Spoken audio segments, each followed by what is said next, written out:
My son sent me a message at 11:42 p.m. It read, "Don't come to our house anymore. We want peace." I looked at the glowing screen in the dark, then at the checkbook sitting on my desk. They wanted peace. I accepted their peace quietly. I did not call. I did not argue.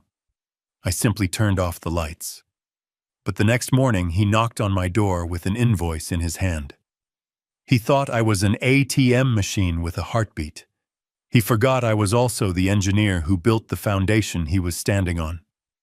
Before I tell you how I evicted my own son from his perfect life, let me know in the comments where you are listening from.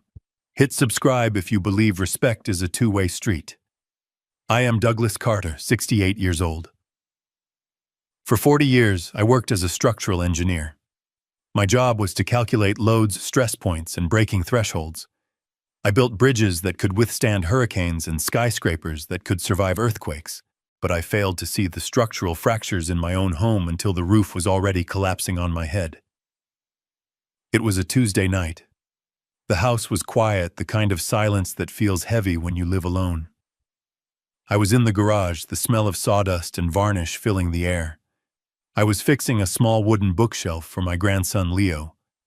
He had turned 7 last week, and he loved dinosaurs. I wanted to surprise him.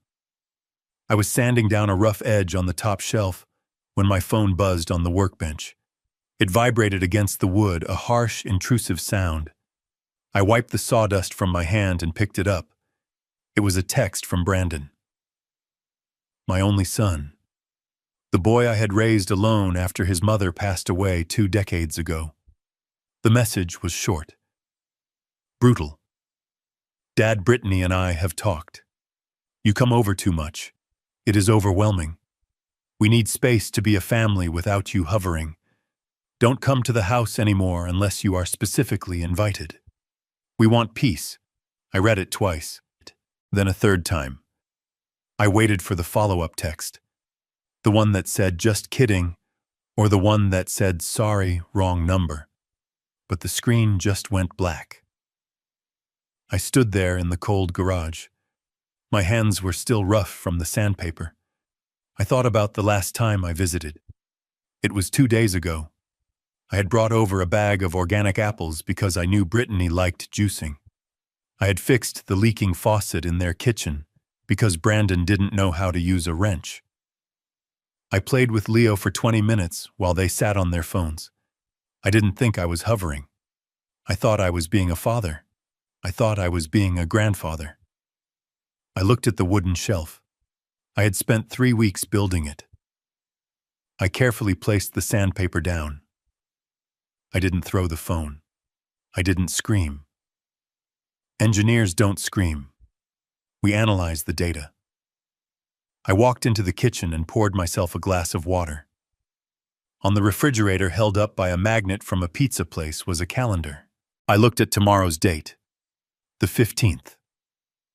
The 15th was an expensive day. It was the day the automatic transfer went through for Leo's private school tuition. It was the day I wrote the check for the mortgage on the house Brandon and Brittany lived in. Technically, the house belonged to the Carter Family Trust, but they called it their house. They painted the walls. They chose the curtains. I just paid the bills. We want peace. The words echoed in the empty kitchen. They wanted the peace of my absence, but they certainly didn't want the peace of my financial withdrawal. I sat down at the kitchen table. I picked up my phone and typed a reply. I didn't write a paragraph about how much I loved them. I didn't remind them of the sacrifices I made. I just typed 2 words. Understood. Done. I hit send. Then I went upstairs, turned off the lights, and lay in bed staring at the ceiling. I didn't sleep. I was calculating. I was looking at the load-bearing walls of my relationship with my son, and I realized there was nothing holding it up anymore except my money. The next morning, the sun came up just like it always does. I made coffee, black, no sugar. I was sitting in my armchair reading the Wall Street Journal when I heard a knock at the door. It was a rapid, impatient knock. I checked my watch. 7:15 a.m. I opened the door. Brandon was standing there. He looked stressed. He was wearing his suit, the navy blue one I bought him for his promotion interview last year. He didn't look like a man who had sent a text effectively disowning his father 8 hours ago. He looked like a man in a hurry. "Hey, Dad," he said, stepping inside without waiting for me to move. "Do you have coffee? I am running late." I watched him walk into my kitchen. He opened the cabinet, took out a mug, and poured himself a cup from my pot. He acted as if nothing had happened, as if the text message was just a dream I had. He took a sip and grimaced. "You really need to buy better beans, Dad. This tastes like mud." I closed the front door slowly. I walked into the kitchen and leaned against the counter. I didn't speak. I just looked at him. I looked at his expensive haircut. I looked at the watch on his wrist. I looked for a sign of remorse. I looked for an apology. He put the mug down and pulled a folded piece of paper from his inside jacket pocket. "Look about the text last night," he said, waving his hand dismissively. "Don't be dramatic about it. Brittany is just stressed. She feels like she can't relax in her own home when guests are over. We just need boundaries. You understand boundaries, right, guests? I was a guest, in the house I paid for, in the house where my grandson slept." "I understand boundaries," I said. My voice was calm, steady. "Good," Brandon said. He smoothed the paper out on the kitchen table. "Anyway, bad timing, but the transmission on the SUV is acting up. I took it to the mechanic yesterday. It is the gearbox. They won't release the car until the invoice is paid, and my credit card is maxed out because of the vacation we booked for next month." He slid the paper toward me. It was an invoice from the dealership, $2,400. "I need you to handle this, Dad," he said, checking his phone. "I have a meeting at 9. I can't drive the rental to the client site. It looks unprofessional. Just write the check and I will pick up the car on my way to work." He didn't ask. He commanded. He expected. I looked at the invoice. Then I looked at my son. For 32 years, I had smoothed every bump in his road. I paid for college. I got him his job through my old contacts. I bought the house. I paid the taxes. I thought I was helping him build a life. But I wasn't. I was crippling him. I had turned him into a man who could insult his father at midnight and demand money at dawn. I walked over to the drawer where I kept my checkbook. I could feel Brandon's eyes on me. I could feel his relief. He thought the crisis was over. He thought the boundaries were established. I stay away, but my money stays close. I pulled out the checkbook. I took my fountain pen from my pocket. It was a Mont Blanc, a retirement gift from my firm. Heavy, elegant. Brandon let out a sigh. "Thanks, Dad. You are a lifesaver." Seriously, Brittany was freaking out. "We will bring Leo over in a couple of weeks, maybe. Once things settle down. A couple of weeks. Maybe." I opened the checkbook. I wrote the date. I wrote the name of the dealership on the payee line. I wrote out the amount. $2,400.00. I signed my name at the bottom. Douglas Carter. I looked at the check. It was a perfect piece of paper. It represented safety. It represented a problem solved. I tore the check out of the book. The sound was loud in the quiet kitchen. Rip. Brandon reached out his hand. He was already moving toward the door. Great. I gotta run. I held the check in my left hand. I looked him in the eye. "You said you wanted peace, Brandon." "Yeah, Dad, I know. Let's not rehash it. Just give me the check." I smiled. It wasn't a warm smile. It was the smile of an engineer who finally found the source of the structural failure. "Peace is expensive, son," I said. Then with 2 slow, deliberate movements, I tore the check in half.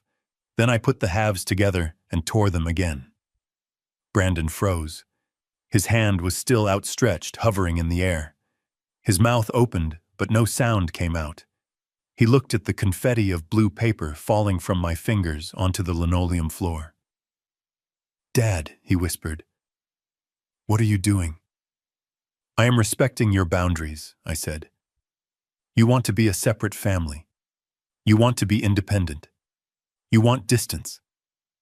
I am giving you all of that." "Are you crazy?" he shouted, his face turning red. "I need my car." "I have a meeting that is a problem for the man who owns the car," I said. "And since you want to be the man of your own house, you are the man who pays for his own transmission." "You are punishing me," he spat out. "This is petty. This is childish. Just because we asked for some privacy," I said. "I am not punishing you. I am retiring. I am retiring from the job of being your bank." I pointed to the door. "Get out of my house, Brandon." He stood there for a moment, his fists clenched. He looked at the torn paper on the floor, then back at me. He saw something in my eyes he had never seen before. He saw the end of the line. "Fine," he sneered. "Be a bitter old man. See if we ever invite you over again. You are not going to see Leo until you apologize for this." He turned and stormed out. He slammed the front door so hard the windows rattled. I stood in the kitchen. The silence returned. But this time it didn't feel heavy. It felt clean. It felt like the dust settling after a controlled demolition. I looked at the calendar again. The 15th. I picked up my phone. I didn't call Brandon. I dialed a number I hadn't called in months. Sylvia Ross, attorney at law. She answered on the second ring. "Douglas, is everything okay?" "It is 7:30 in the morning." "Everything is fine, Sylvia," I said. "I need an appointment. Today. I need to make some changes to the family trust, specifically regarding the residency clause for the property on Oak Creek Drive." There was a pause on the other end. Sylvia was smart. She knew what that meant. "Are you sure, Doug?" she asked softly. "Once we start this process, it is hard to stop." I looked at the torn check on the floor. "I am sure," I said. "They wanted peace, Sylvia. I am going to give them a war they can't afford. But first, I am going to finish my coffee." I hung up the phone. The coffee was cold, but it tasted better than it had in years. I went to the garage and looked at the wooden shelf again. I picked up the sandpaper. I had work to do, but this time I wasn't building something for them. I was dismantling what I had built plank by plank, dollar by dollar. That was the beginning. I didn't know it yet, but I had just lit a fuse that would blow up my entire family. And the explosion was going to be spectacular. The drive to downtown Seattle was a blur of gray concrete and rain. I did not turn on the radio. My mind was already rehearsing the conversation, structuring the arguments like I was preparing for a courtroom defense. I parked my old sedan in the underground garage of the glass tower, where Sylvia Ross managed the estates of the city's quiet millionaires. I was one of them, though my son seemed to have forgotten that detail. He looked at my worn-out shoes and saw poverty. He never looked at the bank statements to see the power. Sylvia did not hug me when I walked into her corner office. She knew me better than that. She saw the set of my jaw and the folder tucked under my arm. She simply gestured to the leather chair opposite her mahogany desk and pressed a button on her intercom to hold all calls. Sylvia and I went back 30 years. She had handled my wife's probate. She had set up the Carter Family Trust. She was the only person on earth who knew exactly how much I was worth down to the last cent. I sat down and placed the torn pieces of the check on her pristine desk.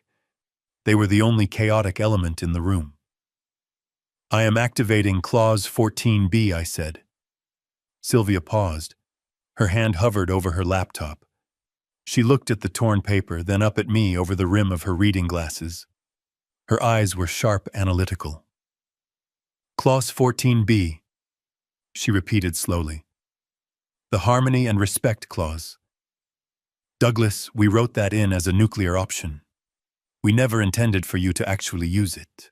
It gives the trustee absolute power to revoke beneficiary privileges based on conduct detrimental to the family unit. If you pull that lever, there is no going back. It is a declaration of war.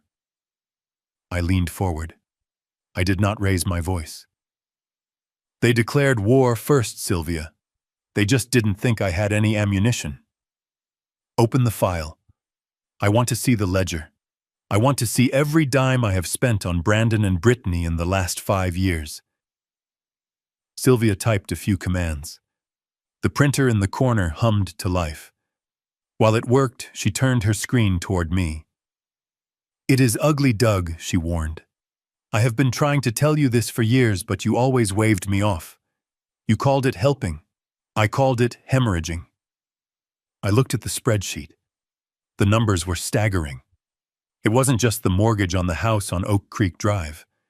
It was the property taxes, the insurance, the homeowners association fees. Then there were the supplemental transfers. $5,000 here for a credit card bill. $3,000 there for a vacation they couldn't afford. The private school tuition for Leo paid directly from my investment dividends. I ran my finger down the column. The total for the last fiscal year alone was over $120,000. That was more than I spent on myself in a decade. I looked at the line item for the house. The house was the centerpiece of their arrogance. Who holds the deed? Sylvia, I asked, though I knew the answer. I needed to hear it. I needed to hear the legal reality out loud.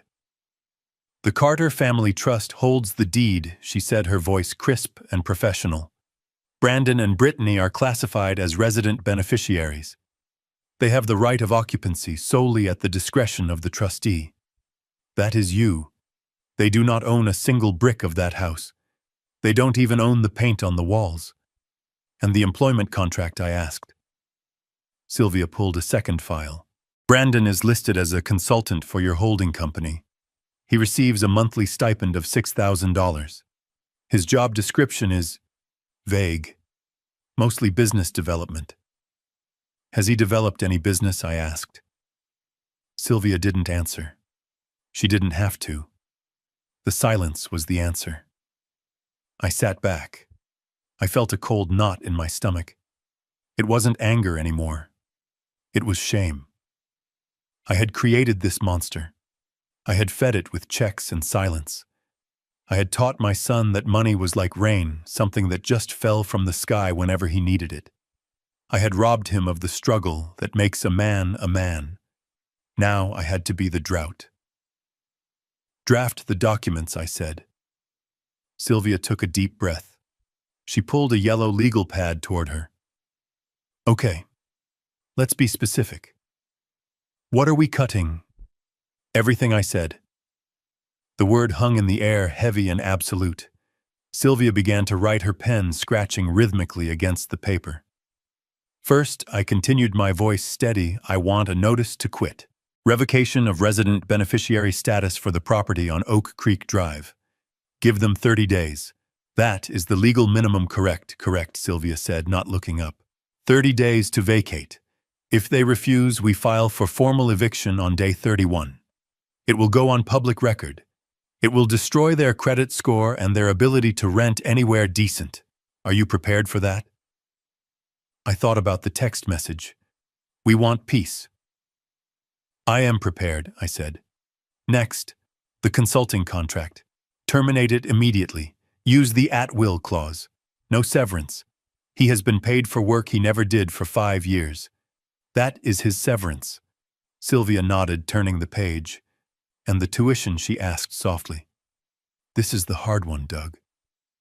Leo. I closed my eyes for a second. I saw Leo's face. I saw him smiling when I gave him the bookshelf. He was the innocent casualty in this war. But if I kept paying, Brandon would just use that money for himself. I had to bypass the parents to save the child. Close the direct transfer for tuition, I commanded. But open a new 529 education savings plan. Put the full amount for his schooling in there. Lock it down so that only I can authorize disbursements directly to the institution. Brandon and Brittany cannot touch a penny of it.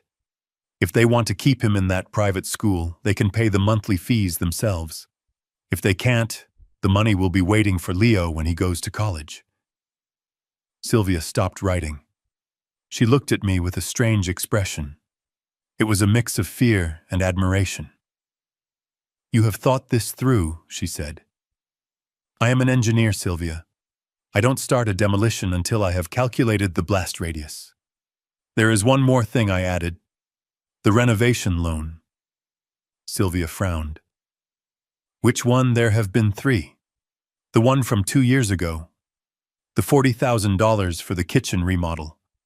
I lent it to them from my personal savings, not the trust.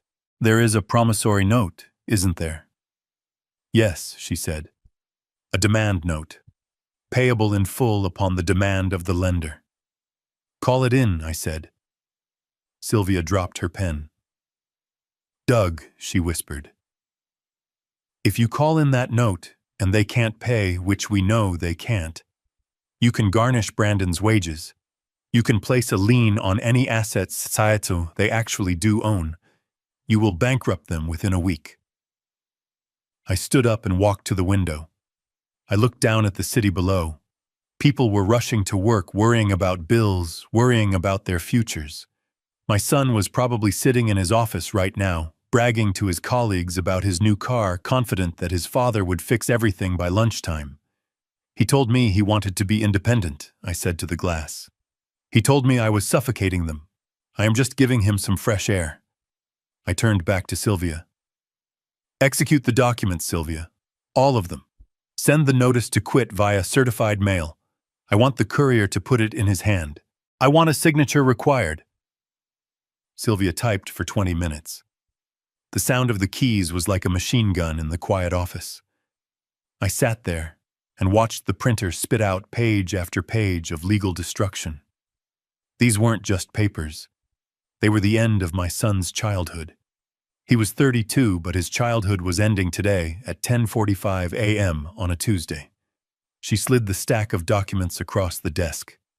She handed me a pen. It was a heavy black rollerball. Read them carefully. "Douglas," she said formally, "once you sign these, the mechanism starts. I cannot stop the process once the notice is served." I didn't read them. I knew what they said. I trusted Sylvia. More importantly, I trusted my own resolve. I signed my name on the first page. Douglas Carter, trustee.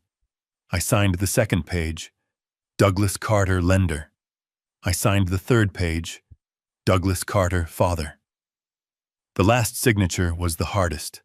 My hand shook just for a fraction of a second. But I pressed down hard, carving the ink into the paper. I put the pen down. "It is done," I said. Sylvia organized the papers into a folder. She looked tired. "What are you going to do now?" she asked. I stood up and buttoned my jacket. I felt lighter. The weight of the checkbook was gone. The weight of the expectation was gone. I felt a strange, cold clarity. "I am going to go home," I said. "I am going to finish sanding that bookshelf. And then I am going to wait." "Wait for what?" "For the noise," I said. "They asked for peace. But when they get this envelope, they are going to make a lot of noise. And for the first time in my life, I am not going to do anything to stop it." I walked out of the office. I didn't look back. I took the elevator down to the garage. I sat in my car for a moment, my hands gripping the steering wheel. I looked at my phone. No new messages.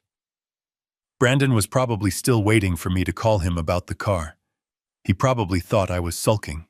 He had no idea that I had just fired him from the position of being my son. I started the engine. The old sedan rumbled to life. It was reliable. It was sturdy. It didn't pretend to be a sports car. It was just like me. As I drove out into the daylight, I felt a single tear roll down my cheek. I wiped it away angrily. There would be no more tears. Tears were for people who were helpless. I wasn't helpless anymore. I was the trustee, and I had just cleaned house. The next 7 days were the quietest of my life. For the first time in 20 years, my phone did not ring with an emergency. There were no texts about broken appliances, no panic about late credit card payments, no guilt trips about how other grandfathers bought their families vacations to Hawaii. There was just silence. And it was magnificent. I woke up at 6 a.m. not because I had to rush to a job site or because I was anxious about Brandon's finances, but because the sun was hitting the rhododendrons in my backyard. I made my coffee. I sat on the porch. I watched the steam rise from the mug and dissolve into the cool morning air. I realized that for decades I had been living in a state of low-level chronic stress. It was a hum in the back of my mind, a constant worry about what crisis Brandon would manufacture next.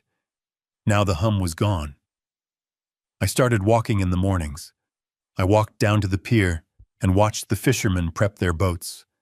I bought fresh salmon directly from the dock. I cooked dinner for myself, actually sitting at the dining table instead of eating over the sink like a bachelor. I even read a book cover to cover. It was a biography of Theodore Roosevelt. I read a line that stuck with me: do what you can with what you have where you are. I felt like Teddy would have approved of what I was doing. I was doing what I could to save my dignity. Meanwhile, on the other side of town, I knew the silence meant something entirely different. To Brandon and Brittany, my silence was a tactic. They thought I was pouting. They thought I was sitting in the dark, regretting the torn check, waiting for permission to apologize.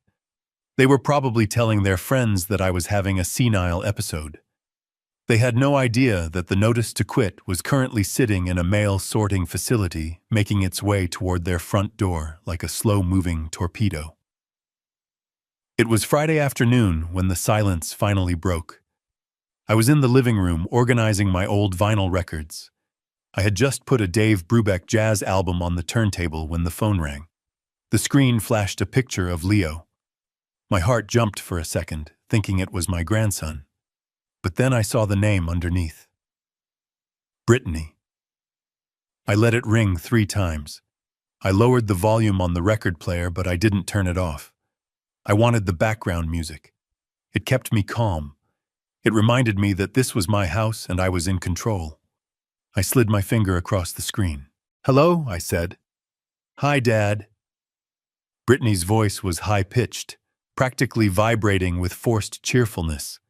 It was the voice she used when she wanted something expensive. It was the voice of a predator disguised as a cheerleader. "Hello, Brittany." I didn't ask how she was. I didn't ask about Brandon. I just waited. "So we haven't heard from you all week," she continued, breezing past the awkwardness. "We were getting a little worried. You know, with your blood pressure and everything. We just wanted to make sure you were okay." "I am fine," I said. "My blood pressure has actually been excellent this week." "Oh, that is good. That is so good.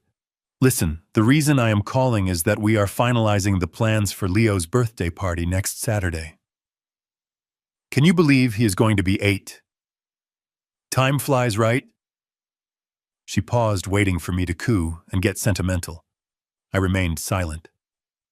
Anyway, she pressed on the cheerfulness, straining a bit at the edges. "We decided to go with a space theme this year. We rented out the Galaxy Zone at the mall. You know, the one with the laser tag and the arcade. It is going to be amazing. All his friends from private school are coming." "That sounds nice for him," I said. "Right, so here is the thing. The deposit is due today, and the catering bill has to be paid up front, since you usually handle the birthday budget as your gift to Leo. I just wanted to make sure you were sending the transfer today. We were thinking $5,000 this year. The venue is a bit more exclusive, and we want to get him that new gaming console he has been asking for. $5,000. She asked for it as casually as if she were asking for a cup of sugar. She had completely ignored the fact that 3 days ago I had kicked her husband out of my house. She assumed the peace they wanted didn't extend to my wallet. She assumed the Bank of Dad was still open for business, despite the earlier robbery attempt. I took a sip of my tea. It was Earl Grey, hot, soothing. "I have already taken care of Leo's gift," I said calmly. There was a pause. I could hear her tapping on a keyboard in the background. She was checking their joint bank account online. "Oh," she said, her voice dropping an octave. "I am looking at the Wells Fargo account right now, Dad. I don't see a transfer. Did you send it to Brandon's personal account? You know, we use the joint one for household expenses." "I didn't send it to Brandon's account," I said. "And I didn't send it to the joint account." Her typing stopped. "What do you mean? Did you send a check?" "You know the mail is slow, Dad. We need to pay the venue by 5 o'clock today, or we lose the reservation." "I didn't send a check either," I said. Brittany's patience snapped. The cheerleader mask fell off, revealing the entitled manager underneath. "Okay. Douglas, stop playing games. Where's the money you promised Leo a good birthday? Are you really going to punish an 8-year-old boy because you had a little argument with Brandon?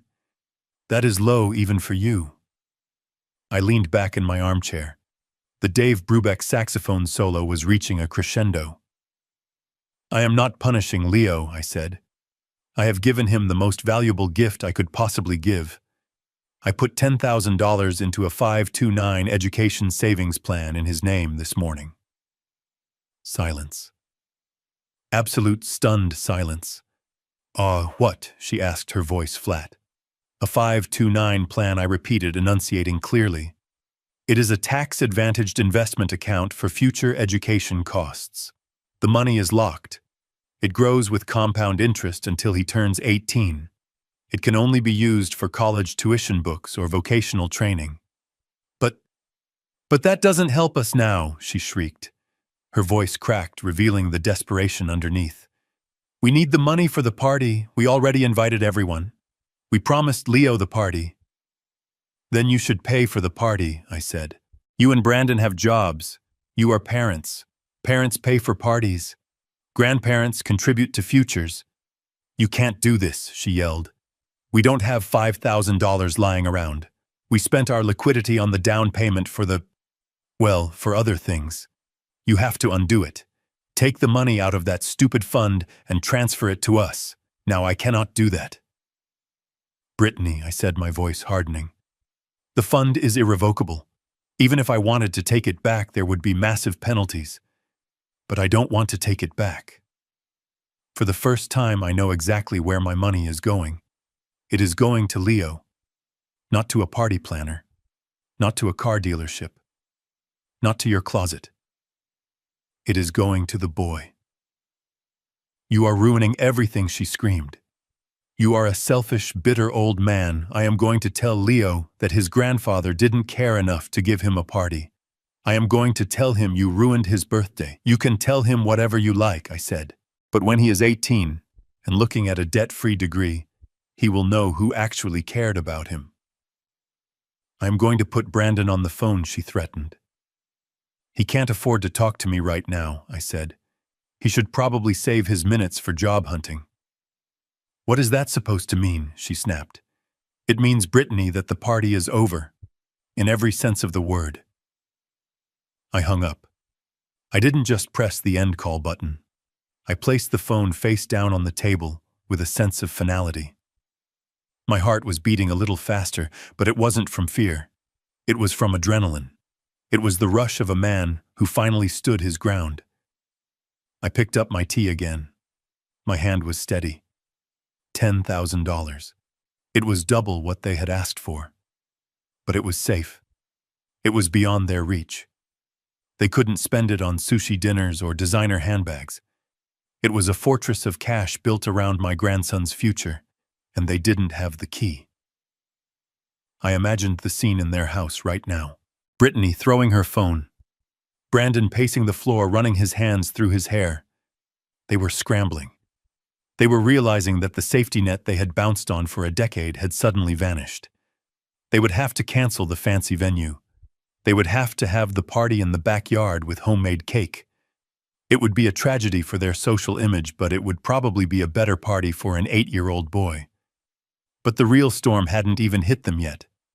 They were panicking about a $5,000 party bill. They had no idea that on Monday morning, the courier would arrive with the notice to quit. They were worried about losing a deposit on a bouncy castle. They didn't know they were about to lose the house itself. I took a deep breath and smelled the old paper of my record sleeves and the fresh scent of the tea. This was what freedom tasted like. It tasted like saying no. I picked up the biography of Teddy Roosevelt again. I turned the page. I had a whole weekend of peace ahead of me before the real war started on Monday. And for the first time in years, I was looking forward to the fight. Because this time I knew I was going to win. Saturday arrived with the kind of aggressive sunshine that real estate agents pray for. It was the perfect lighting for a lie. While I was sitting on my porch 5 miles away reading a book and drinking cheap coffee, my son and his wife were hosting the social event of the season in the backyard I had paid for. I wasn't invited, of course.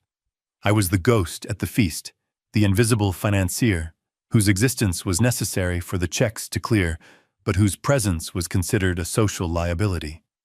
But I didn't need to be there to know exactly what was happening. I knew the layout of that house. I knew the acoustics of the patio. And thanks to the security system I had installed and paid the monthly subscription for, I could have watched the whole thing on my iPad. But I didn't watch. I didn't need to see the pixels to know the script. I knew my son. I knew his wife. And I knew that pride always swells to its maximum size right before the puncture. The backyard of the Oak Creek Drive house was designed for envy. That was the instruction Brittany had given the landscape architect 3 years ago. She didn't want a garden. She wanted a statement. The hydrangeas were blue and massive, chemically treated to be perfect. The lawn was manicured to within a millimeter of its life. And in the center of it all stood Brandon, wearing a novelty apron that said, "The Grill Father flipping Wagyu burgers" on a $3,000 Viking grill that he had used exactly twice. He was playing the role of the benevolent patriarch. He was laughing too loud at jokes that weren't funny, holding a craft beer he didn't actually like, and acting like a man who had conquered the world. Brittany was holding court near the fire pit. She was wearing a white linen dress that probably cost more than my first car. She was surrounded by her squadron of friends, women who all looked vaguely similar, with the same expensive highlights and the same judgmental eyes. There was Tiffany, whose husband was in hedge funds, and Jessica, who ran a boutique that never seemed to sell any clothes. They were sipping mimosas made with the champagne I had bought for New Year's Eve but never got to drink. I can imagine Brittany's voice perfectly. It has a specific pitch when she is bragging, a sort of melodic, breathless quality that is designed to make other people feel small. "We are thinking of expanding the patio next spring," she was saying, gesturing vaguely at the perfectly good flagstone beneath her feet. Brandon and I feel like the flow is just a bit off. We want to install an outdoor kitchen with a pizza oven. You know, something rustic, but modern. We might have to take out that old oak tree to make room, but honestly, it drops too many leaves anyway. The old oak tree. The one I planted with my late wife 30 years ago. The one Brandon used to climb when he was 6. To Brittany, it was just a debris generator that was blocking her pizza oven. Tiffany nodded sympathetically, taking a sip of her drink. "That sounds amazing, Britt. Renovations are such a headache, though. We just finished the pool house and I thought I was going to lose my mind." "Oh, I know," Brittany laughed, tossing her hair back. "But Brandon is so good at managing the contractors. He is very particular. He demands the best. We are actually thinking about buying a vacation property in Aspen, too. Just something small for the winter ski season. We need a getaway. The stress of managing all these assets is real, you know." She sighed, a heavy, dramatic sigh that was meant to solicit pity for the burden of being so wealthy. Jessica chimed in, leaning forward. "Speaking of stress, where is Brandon's dad? I thought he usually comes to these things." "He is usually hovering." Brittany rolled her eyes. The gesture was practiced. It was a performance of long-suffering patience. "Oh, Douglas." We finally had to set some boundaries. It was getting to be too much. He is sweet, I guess, in his own way. But he is just so needy. He shows up unannounced, he critiques our parenting, he tries to fix things that aren't broken. We had to tell him that we need our space. We are focusing on our nuclear family right now. It is healthier this way. Good for you, Tiffany said. Toxic family members can be such a drain. You have to protect your peace. Exactly, Brittany said, raising her glass. To peace. And to not having to listen to stories about bridge construction for 3 hours. They all laughed. It was a cruel tinkling sound that floated over the fence and into the neighbor's yard. They toasted to my absence. They toasted to the freedom of spending my money. Without having to look at my face, Brandon looked over from the grill and smiled at them. He didn't hear the insult, or maybe he did, and chose to ignore it. He was busy living the fantasy. In his mind, he was the king of this castle. He was the provider. He was the man who made all this possible. He had conveniently forgotten that the meat he was cooking, the propane in the tank, and the ground he was standing on were all subsidized by the old man they were mocking. The party was reaching its peak. The music was a curated playlist of soft yacht rock. The smell of expensive beef and charcoal filled the air. Everything was perfect. Everything was under control. And then the sound of reality arrived. It wasn't a subtle sound. It was the distinct heavy rumble of a diesel engine. A large white truck with purple and orange lettering pulled up to the curb, blocking the driveway. The air brakes hissed loudly, cutting through the soft melody of the music. A FedEx delivery driver jumped out. He wasn't wearing linen. He was wearing shorts and a uniform soaked in sweat. He walked briskly up the driveway, holding a flat, rigid cardboard envelope, the kind that screams legal documents. Brandon looked up from the grill. He frowned. He wasn't expecting a package. He wiped his hands on his apron and walked toward the gate. He tried to look casual, but there is always a low-level anxiety in people who live beyond their means when an unexpected visitor arrives. He met the driver at the edge of the patio. "Brandon Carter," the driver asked, looking at his handheld scanner. "Yeah, that is me," Brandon said. "Can you keep it down?" "We have guests." "Sign here," the driver said, unbothered by the social atmosphere. "Priority overnight. Signature required." Brandon scribbled his name on the screen. The driver handed him the envelope. It was heavy. It was stiff. And it had a red sticker on it that said urgent. Do not bend. The driver turned and walked away. The truck rumbled again, shifted gears, and drove off, leaving a cloud of exhaust that drifted over the manicured lawn. Brandon stood there holding the envelope. He should have put it inside. He should have waited until the guests left.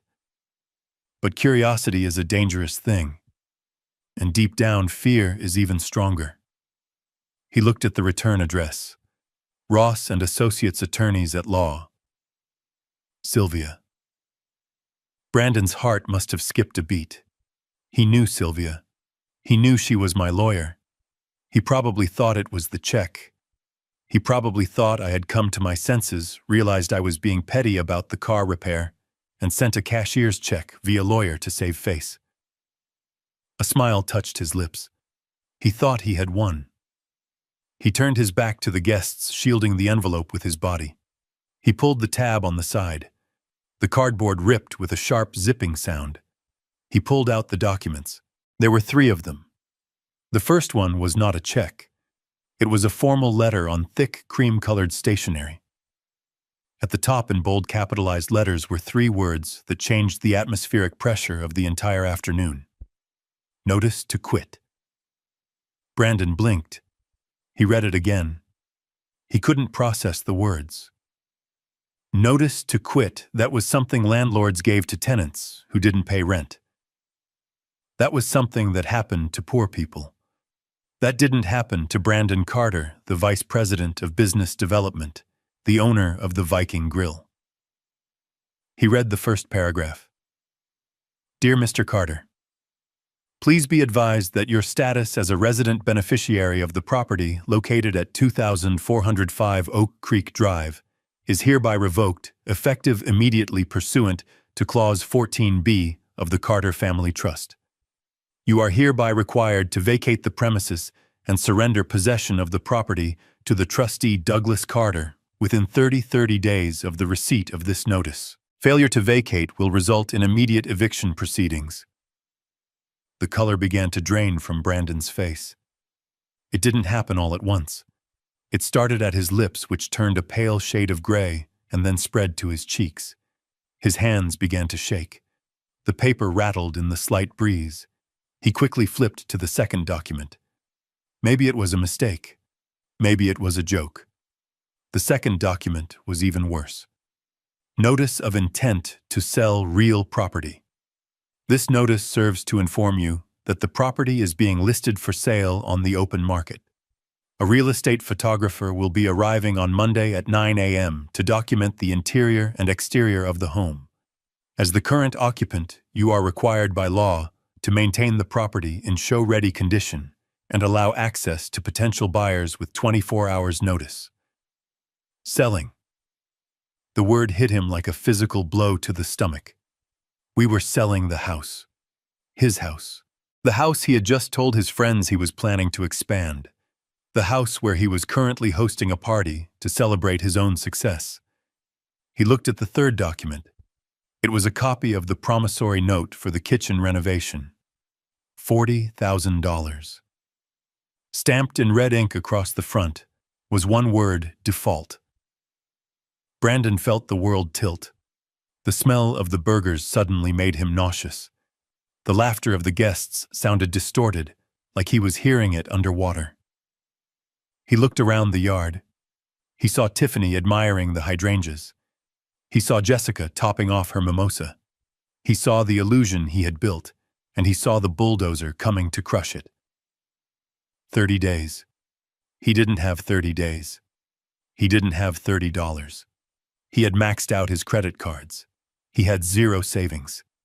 He had a pregnant wife who expected a vacation home in Aspen, and he was holding a letter telling him he was about to be homeless. Just then, Brittany's voice cut through the fog of his panic. "Babe." Who was that? Brandon jumped. He shoved the papers back into the torn envelope. He jammed the envelope into the deep pocket of his apron. It didn't fit completely. The corner stuck out sharp and threatening against the fabric. He turned around. He tried to smile. It was a grotesque expression. His eyes were wide and terrified, but his mouth was stretched into a rictus of forced casualness. "Oh, just a courier," he stammered. His voice was an octave higher than usual. Brittany walked over to him. She looked annoyed that he had stepped away from the grill. Well, obviously it was a courier, Brandon. "What was it? Is it the contract for the new downtown high-rise? Did you land the deal?" She was giving him an out. She was handing him a lie on a silver platter because she wanted to impress her friends. She wanted him to say yes. She wanted to turn to Tiffany and Jessica and say, "See, my husband is closing million-dollar deals on a Saturday." Brandon looked at her. He looked at the expectant faces of the guests. He looked at the lie he had been living, and he doubled down. "Yeah," he said, his voice cracking slightly. "Yeah, that is it. The downtown project. Just needed a signature. Big stuff, very urgent." Brittany beamed. She clapped her hands together. "I told you guys," she squealed, turning back to her friends. "He is unstoppable. We are definitely celebrating tonight. Champagne is on us." The guests cheered. Tiffany raised her glass. To Brandon, to the rainmaker. Brandon nodded weakly. "To me," he whispered. He turned back to the grill. He picked up the spatula. His hand was shaking so badly that he almost dropped it. He stared at the burgers. They were burning. The fat was dripping onto the coals, creating flare-ups of orange flame. He watched the meat char. He felt like he was burning with them. He could feel the envelope pressing against his thigh through the apron. It felt hot. It felt like a radioactive isotope. 30 days. He looked at Brittany, who was laughing at something Jessica said. She had no idea. She was planning pizza ovens and ski trips. She didn't know that the ground beneath her high heels had already been sold. She didn't know that her husband wasn't a rainmaker. He was a squatter. Brandon felt a wave of dizziness. He gripped the handle of the grill to steady himself. He needed a drink. He needed a stiff drink. But he couldn't leave. He was the host. He had to stand there and cook expensive meat for people he didn't like while his entire life disintegrated in his pocket. The sun beat down on him. The heat from the grill blasted his face. He was sweating profusely now, sweat stinging his eyes. "You okay, hun?" Brittany called out. "You look a little flushed." "I am fine," Brandon croaked. Just the heat from the fire." It wasn't the heat. It was the hell I had just invited him into. And the worst part for him wasn't the fear of homelessness. It wasn't the fear of bankruptcy. It was the crushing, suffocating weight of the secret. He had to get through the rest of this party. He had to smile. He had to serve burgers. He had to pretend. I almost felt sorry for him. Almost. But then I remembered the text message. "We want peace, well, son," I thought, as I turned the page of my book on my quiet porch. "Enjoy your party. Because tomorrow the peace ends and the eviction begins." The FedEx truck was long gone, but the damage was done. The first domino had fallen, and Brandon, standing there in his ridiculous apron, was the only one who could hear the clicking sound of the rest of them coming down. It was just after 11 o'clock at night when the headlights swept across my living room wall. I was sitting in my leather armchair, the house dark except for the small reading lamp illuminating the pages of my book. Outside, a storm had rolled in off the coast, battering the windows with sheets of rain. The thunder was loud, but it wasn't as loud as the engine revving in my driveway. I didn't need to look out the window to know who it was. I knew the aggressive sound of that engine. I knew the way the car doors slammed, not with the click of a rival, but with the heavy thud of rage. I closed my book. I placed it gently on the side table next to my cold cup of tea. I didn't stand up. I didn't go to the door.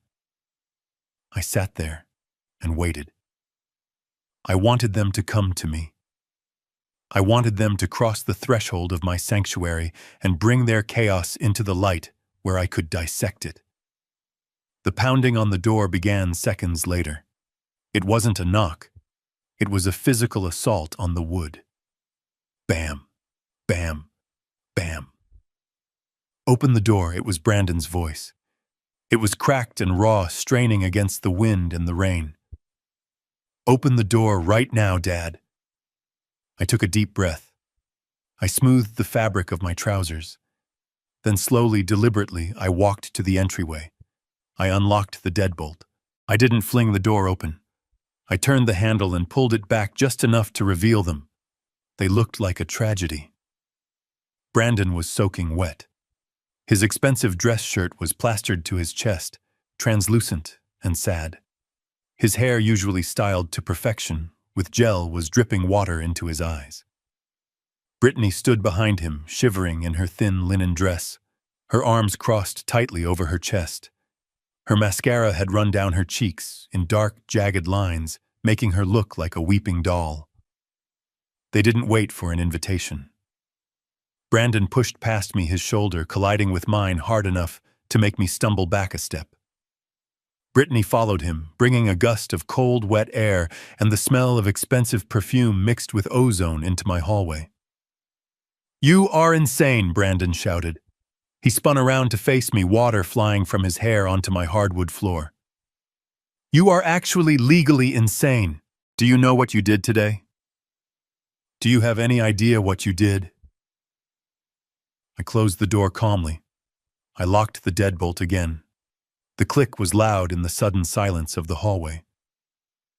"I know exactly what I did," I said. My voice was low. It was the voice of the engineer explaining why a bridge had to be closed for safety reasons. I sent a legal notice. I assume you received it. Received it! Brittany shrieked. She stepped out from behind Brandon. Her eyes were wild. Received it! A FedEx driver handed it to my husband in the middle of a party. In front of everyone. In front of Tiffany. In front of Jessica. We were humiliated. Douglas, humiliated. She was shaking, but not from the cold. She was shaking with the indignation of a queen who had been asked to pay for her own meal. We had to kick everyone out, Brandon yelled, pacing back and forth in the entryway. His wet shoes squeaked on the floor. We had to make up a lie that I was sick. Do you know how embarrassing that is? I looked like an idiot. And then I opened the envelope and see this. This garbage. He reached into his pocket and pulled out the crumpled, rain-soaked documents. He threw them at me. They fluttered to the floor, wet and pathetic. Notice to quit, he spat the words out. Are you kidding me? You can't evict us, Dad. We are family. You can't treat us like tenants. I looked down at the papers on the floor. I didn't pick them up. I am treating you exactly like tenants, I said, because that is what you are. Bad tenants. Tenants who destroy property, disrespect the landlord, and refuse to pay rent. It is our house, Brittany screamed. She marched up to me, getting right in my face. I could see the veins throbbing in her neck. How dare you call yourself the landlord?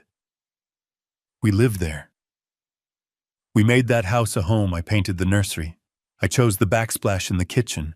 I planted the hydrangeas that makes it ours. I looked at her. I looked at the delusion in her eyes.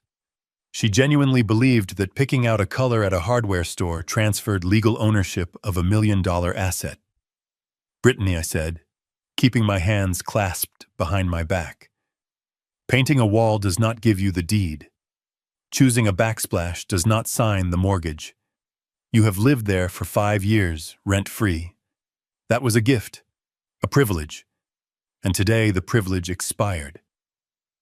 You can't do this, Brandon interrupted, his voice shaking. The law won't let you. We have rights. We have squatters' rights or occupancy rights. You can't just throw a family on the street. I almost laughed. Squatters' rights. He was grasping at legal terms he had heard on television.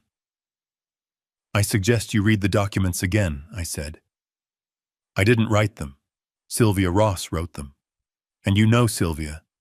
She doesn't make mistakes. The house is owned by the Carter Family Trust. I am the sole trustee. You are listed as resident beneficiaries. And Clause 14b states clearly that the trustee can revoke residency at any time if the beneficiary's conduct is deemed detrimental to the estate. Detrimental to the estate, Brandon shouted. What did we do? What did we possibly do that is detrimental? We are raising your grandson. We are living normal lives. You demanded money. I didn't owe you, I said. You disrespected me in my own home. You told me to stay away. You told me you wanted peace. Well, Brandon, this is what peace looks like. Peace is me protecting the estate from people who bleed it dry. This is about the car, isn't it? Brittany hissed. She wiped the mascara from her cheek with the back of her hand. This is all because Brandon asked you to pay for the transmission. My God, you are petty. You are a petty, vindictive old man. You are doing this to teach us a lesson. Fine message received. We will pay for the stupid car. Just call the lawyers and cancel the eviction. She looked at me expectantly. She thought it was a negotiation. She thought she could throw a few $1,000s at the problem and make it go away just like they always did. It is not about the car, I said. The car was just the trigger. The gun has been loaded for years. I walked past them into the living room. I needed space. The smell of their entitlement was suffocating me. Where are you going? Brandon yelled, following me. Don't walk away from me. We are not done. I turned around near the fireplace. We are done, Brandon. The notice gives you 30 days. You have 29 left. I suggest you spend less time screaming in my hallway and more time looking for an apartment. You are selling it, he asked, his voice dropping to a whisper. I saw the second notice. You are actually selling the house. Yes, I said.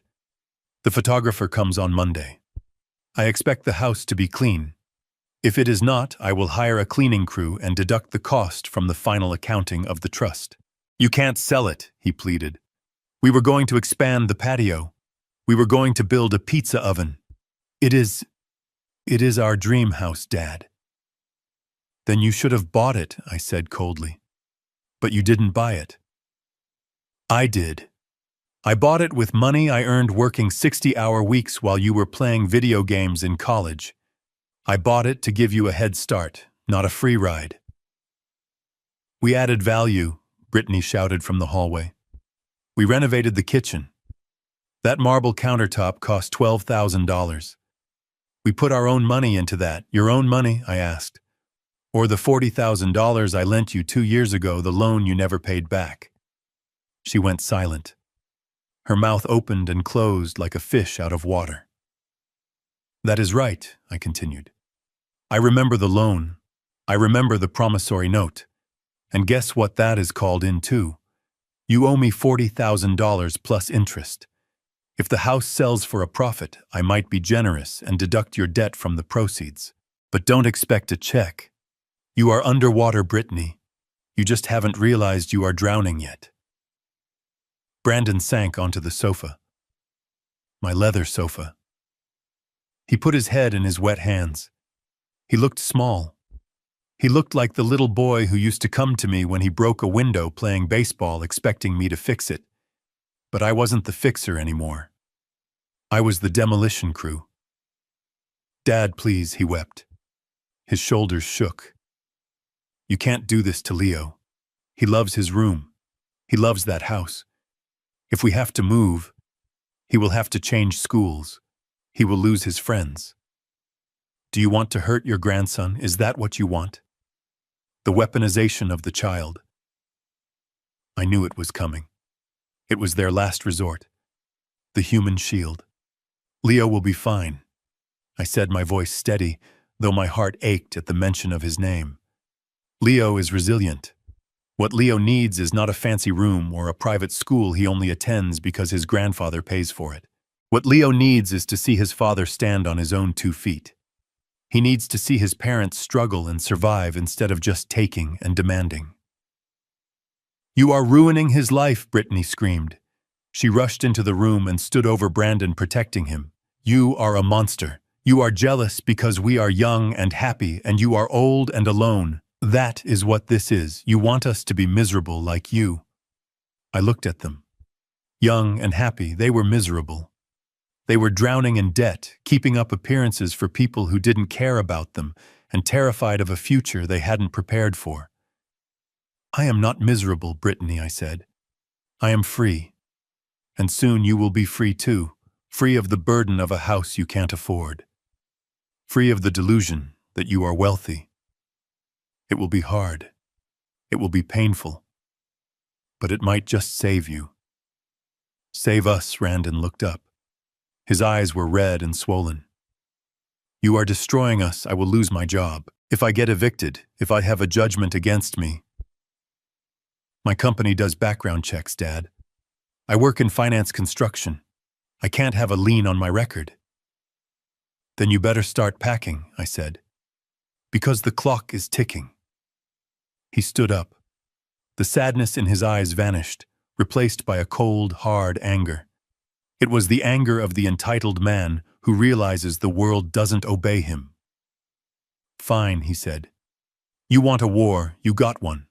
We won't leave. We will fight the eviction. We will squat. We will drag this out in court for months. It takes 6 months to evict a family in this state, Dad. I looked it up.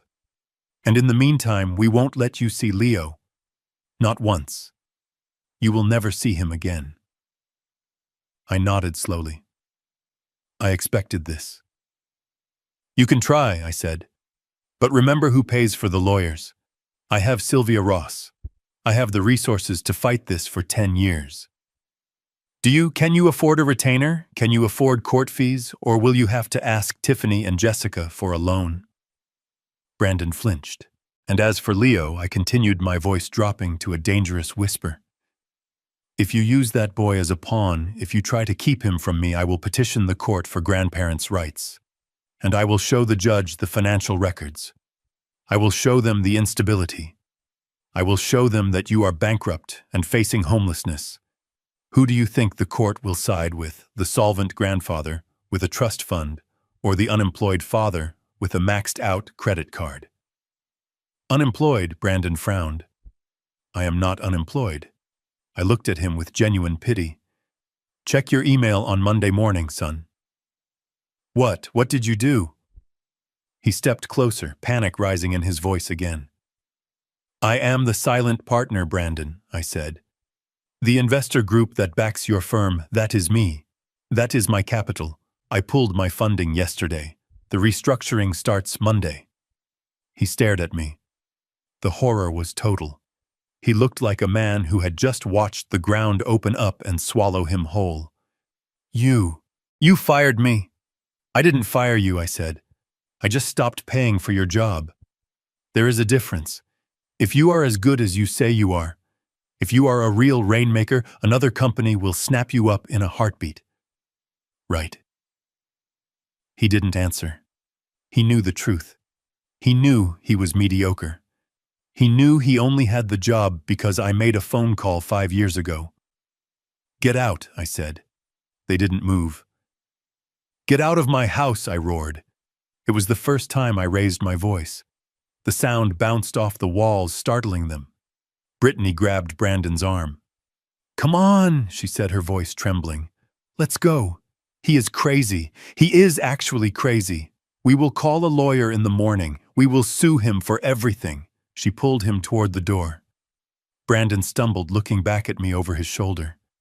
He looked like a stranger. I hate you, he whispered.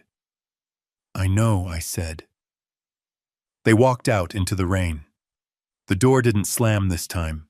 It didn't catch in the wind. I walked over and pushed it shut. I threw the deadbolt. Click.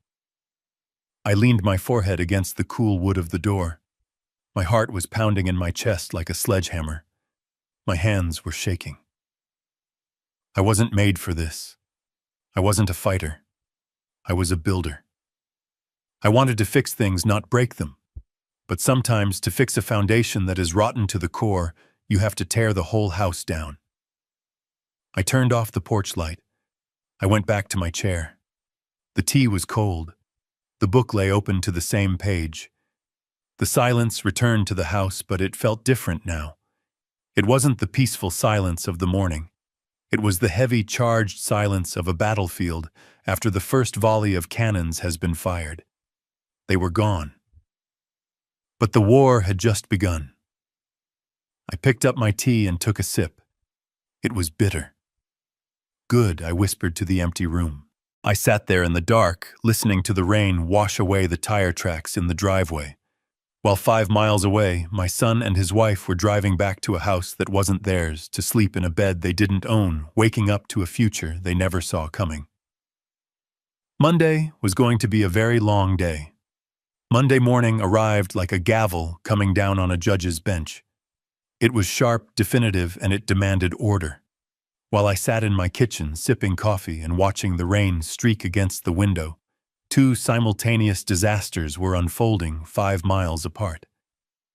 I wasn't there to witness them, but I knew the schedule. I had written the schedule. At 8:55 a.m. on Oak Creek Drive, Brittany was frantically scrubbing a wine stain off the white marble countertop. She looked like a woman on the verge of a nervous breakdown. She was wearing her silk pajamas, her hair was in a messy bun, and she was muttering to herself. The house was supposed to be a fortress of her status, but now it felt like a prison cell that was shrinking by the minute. She had ignored the email from the real estate agency. She had deleted the voicemail from the photographer. She had convinced herself that if she simply didn't acknowledge the appointment, it wouldn't happen. She thought she could barricade herself inside her own denial. but denial doesn't work on electronic locks. At exactly 9 a.m., a black sedan pulled into the driveway. A woman in a sharp navy blazer stepped out. This was not just any real estate agent. This was Courtney, a woman Brittany had known since college. A woman Brittany had spent the last 5 years trying to outshine. A woman who had been the runner-up for homecoming queen when Brittany took the crown. And now Courtney held the master key. Brittany froze when she saw Courtney through the kitchen window. She dropped the sponge. She didn't move. She just watched as Courtney walked up the path, followed by a photographer carrying a tripod and a heavy camera bag. The doorbell rang. It echoed through the house like a summons. Brittany didn't answer. She backed away from the door, holding her breath. Then came the sound of the keypad beep. Beep, beep, beep, click. The front door swung open. "Hello," Courtney's voice floated in cheerful and professional. "Listing agent. We have a scheduled appointment for photography." Brittany rushed into the hallway, pulling her robe tight around her. "You can't come in," she shrieked. "Get out! This is private property." Courtney stopped. She looked Brittany up and down, taking in the stained pajamas, the frantic eyes, the smell of bleach and panic. A slow, pitying smile spread across her face. "Brittany," she said smoothly, "I didn't know you were home. The trustee, Mr. Carter, said the house would be vacant for the shoot. But since you are here, maybe you can move that pile of laundry off the sofa. We need the wide-angle shot." While Brittany was staring into the face of her high school rival across the city inside the glass-walled headquarters of Apex Construction, Brandon was walking toward the elevator. He looked terrible. He hadn't slept. His eyes were bloodshot, and he had cut himself shaving. But he was wearing his best suit. He was trying to project an image of stability. He told himself that the weekend was just a nightmare. He told himself that his father wouldn't actually go through with it. His father was bluffing. His father always caved. Brandon pressed the button for the 14th floor. He checked his reflection in the polished metal doors. He straightened his tie. "I am the rainmaker," he whispered to himself. "I am essential." The elevator dinged. He stepped out into the bustling office. He expected the usual greeting from the receptionist. He expected his team to be waiting for him with coffee and reports. Instead, the receptionist looked down at her desk as he passed. The office was quiet.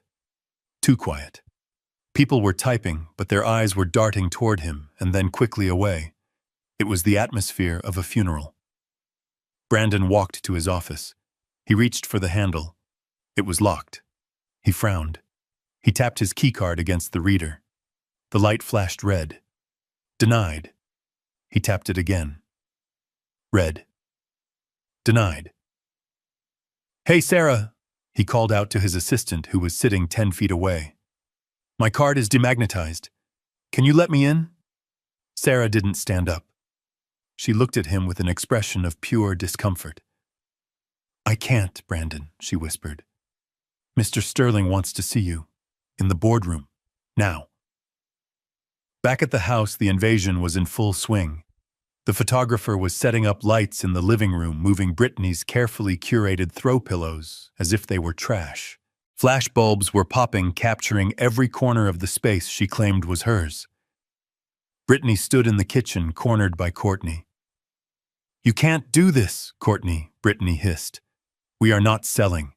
My father-in-law is having a mental health crisis. He is confused. We are going to clear this up with the lawyers today. You need to leave." Courtney opened a folder she was holding. She pulled out a sheet of paper. "It doesn't look like confusion to me, Britt," Courtney said, tapping the paper with a manicured fingernail. "I have a signed listing agreement from the title holder, Douglas Carter, trustee, and I have a copy of the notice to quit that was served to you on Saturday." She looked up, her eyes gleaming with malicious delight. "Honestly, it is kind of sad," she continued. "Everyone in our circle thought you guys owned this place. You always talked about it like it was yours. My kitchen, my garden. But you were just occupants. That must be so embarrassing for you. It is ours, Brittany snapped. We are the beneficiaries, were Courtney corrected. Past tense. The listing says trustee sale, vacant possession. That means you are leaving. Courtney looked around the kitchen. She ran a finger along the marble island. You know the market is tough right now, she said conversationally. But since this is a distress sale, we priced it aggressively. I actually have a client coming to see it in 20 minutes. An investor. He is looking for a rental property. Maybe you guys could rent it back from him.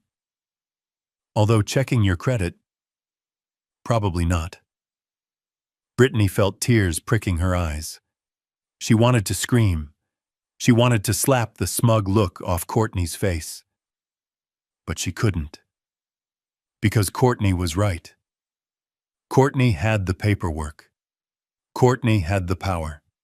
And Brittany was just a woman in pajamas standing in a house that was being sold out from under her. Meanwhile, inside the boardroom on the 14th floor, the air conditioning was humming, but Brandon was sweating. He sat at the long mahogany table. At the head sat Mr. Sterling, the CEO. Sterling was a man of few words and even fewer emotions. He was looking at a file in front of him. Brandon Sterling said, not looking up, "We are making some structural changes to the firm." Brandon let out a nervous laugh. Structural changes. That sounds ominous. But hey, I have some great news about the downtown project. I think I can squeeze another 5% margin out of the subcontractors. Sterling finally looked up. His eyes were cold. You are not listening, Brandon. We are restructuring. Specifically, we are liquidating your position. Brandon froze. His smile faltered. Liquidating? What do you mean I am the VP of Business Development? You can't liquidate me. I bring in the deals. I am the face of this company. You were the face of a specific capital stream, Sterling said. He slid a piece of paper across the table. Brandon looked at it. It was a withdrawal notice from a private equity fund. The fund that had injected $2 million into the company 5 years ago. The fund that covered the payroll for the entire expansion division. We received this on Saturday, Sterling explained. Our primary silent investor has invoked his right to withdraw capital due to loss of confidence in management. Specifically, loss of confidence in you. In me, Brandon stammered. Who is the investor? I will talk to them. I can fix this. I can charm anyone. Who is it? Is it the group from New York? Sterling shook his head. He turned the last page of the document around so Brandon could see the signature at the bottom. It wasn't a corporate stamp. It was a handwritten signature in black ink. A signature Brandon had seen on his report cards, on his college tuition checks, on his car insurance forms. Douglas Carter. Brandon stared at the name. The letters seemed to swim before his eyes. My dad, he whispered. My dad is the investor. He is the majority shareholder of the shell company that backs us, yes, Sterling said. He stipulated 5 years ago that his investment was contingent on your employment. He wanted to give you a chance to prove yourself. And now Brandon asked, his voice barely audible. Sterling closed the file. Now he says the experiment is over. He pulled his funding, Brandon, effective immediately. And without that capital, we cannot support your salary, your expense account, or your department. But I am good at this job, Brandon protested, standing up. I built relationships. Sterling sighed. He took off his glasses and cleaned them. Let's be honest, Brandon. You spent money. You took clients to expensive dinners. You played golf, but the actual engineering, the actual closing that was done by the team, you were a figurehead paid for by your father. And now the check has bounced. Sterling pressed a button on the intercom. Security, please come to the boardroom. Brandon felt his legs give way. He sat back down heavily. He fired me, he murmured. My own father fired me. He didn't fire you, Sterling corrected. He just stopped paying us to keep you. Back on Oak Creek Drive, the doorbell rang again. Courtney checked her watch. Right on time, she chirped. That will be the investor. Brittany, you might want to go upstairs and hide. It is not a good look for the sellers to be present, especially dressed like that. Brittany stood her ground for a second, trembling with rage. Get out, she whispered. Courtney ignored her. She walked to the door and opened it wide. Welcome, come on in. The lighting is fantastic right now. A man walked in. He was wearing a cheap suit and carrying a clipboard. He looked around the entryway with a critical eye. Nice floors, the man said. Are they hardwood or laminate? They are imported oak. Brittany screamed from the kitchen. She couldn't help herself. The man looked at her startled. Oh, I thought the unit was vacant. It will be soon, Courtney assured him. Just ignore her. She is leaving. Brittany watched them walk into the living room. Courtney was pointing out the fireplace, the high ceilings, the crown molding. She was selling Brittany's life piece by piece to a stranger who was looking at it like a piece of meat. And then the ultimate violation happened. Let's look at the master bedroom, Courtney said, leading the man toward the stairs. It has a walk-in closet that is to die for. No, Brittany yelled, running to the bottom of the stairs. You can't go up there. My underwear is on the floor. My bed is unmade. Courtney stopped on the third step. She looked down at Brittany. Her expression wasn't malicious anymore. It was cold. It was the face of reality. Then you should have cleaned it up, Courtney said. But since you didn't, we are going to look anyway. Because you don't get to dictate the terms anymore, Brittany. You are just a guest who overstayed her welcome. She turned and walked up the stairs. The man followed her. Brittany heard their footsteps on the carpet. She heard the door to her sanctuary creak open. She heard the man say, Wow, it smells a bit musty in here, doesn't it? Brittany collapsed onto the bottom step. She buried her face in her knees. She listened to the camera shutter clicking upstairs, capturing the mess of her life for the whole world to see on the internet. At the exact same moment, 2 security guards walked into the boardroom at Apex Construction. Mr. Carter, one of them said, holding out a cardboard box. We have cleared your desk. Personal items only. Company laptop and phone have been retained. Brandon looked at the box. It was small. Inside there was a framed photo of him and Brittany in Aspen. A stress ball. A half-empty bottle of cologne. 5 years of his career reduced to a box that weighed less than 5 pounds. You can't do this, Brandon said weakly. I need to call my dad. You can call him from the lobby, Sterling said, standing up. Please escort Mr. Carter out of the building and take his access badge. One guard stepped forward and unclipped the badge from Brandon's belt. It was a swift, professional motion. Brandon felt a tug at his waist, and then he was untethered. He was no longer vice president. He was just a guy in a suit with a box. He stood up. He walked to the door. He looked back at Sterling.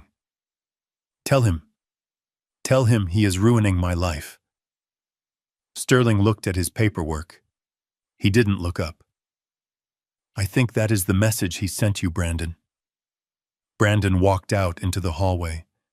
The walk to the elevator felt like a death march. People were watching. They whispered. They knew. The office grapevine traveled faster than light. The prince had fallen. The safety net was gone. The elevator ride down took 30 seconds. 30 seconds to descend 14 floors. 30 seconds to go from the top of the world to the street. When the doors opened in the lobby, the glare of the outside world hit him. It was still raining. He didn't have an umbrella. He walked out onto the sidewalk. The rain soaked his suit immediately. It ruined his hair. It ran down his neck. He stood on the corner clutching his cardboard box. He pulled out his phone. He dialed my number. I was sitting in my kitchen. I saw the name Brandon flash on the screen. I didn't answer. I let it ring. I watched the rain fall on my garden. I thought about the first time I taught Brandon to ride a bike. I let go of the seat and he wobbled. He was terrified. He screamed for me to hold him. But I knew that if I held him, he would never learn to balance. So I watched him fall. He scraped his knee. He cried. But the next day, he rode. This was a much harder fall, and the scrape would be much deeper. The phone stopped ringing. A minute later, it rang again. This time, it was Brittany. I didn't answer that either. I imagined them. Brandon on the street corner, wet and fired. Brittany on the stairs, humiliated and exposed. The two halves of their perfect world had shattered simultaneously. I took a sip of my coffee. It was still warm. I picked up my pen and my notepad. I had a list of things to do. Cancel the car insurance. Cancel the country club membership. I drew a line through Apex Investment. I drew a line through house showing. 2 down, 3 to go. And I wasn't doing this out of hate. I was doing it out of necessity. I was performing surgery, and surgery always involves blood. I looked at the phone one last time. "Welcome to the real world, kids," I whispered. Then I turned off the ringer, picked up my book, and went back to reading. The silence in my house was absolute, and for the first time in a long time, it felt like justice.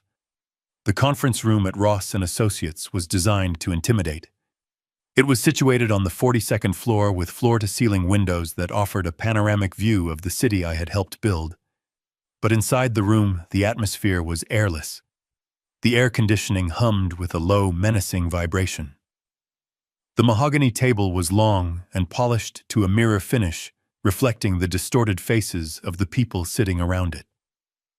On one side sat my son Brandon and his wife Brittany. They looked like they had aged 10 years in 48 hours. Brandon was wearing a suit that looked slightly wrinkled. The collar of his shirt unbuttoned, his tie loose. He wouldn't look at me. He stared at his hands, which were clasped tightly on the table, the knuckles white. Brittany was wearing oversized sunglasses even though we were indoors. She sat with her arms crossed, radiating a mixture of fury and terror. Next to them sat their lawyer, a man named Mr. Henderson. I knew Henderson by reputation. He was a strip mall attorney who specialized in personal injury and loud, empty threats. He was cheap, which told me everything I needed to know about their current financial situation. On the other side sat Sylvia Ross and me. Sylvia was the picture of lethal elegance. She had a single thick black binder in front of her. She didn't open it. She just rested her hand on it, calm and possessive. I sat next to her, silent, watching the storm clouds gather over the city skyline. Henderson cleared his throat. It was a nervous sound.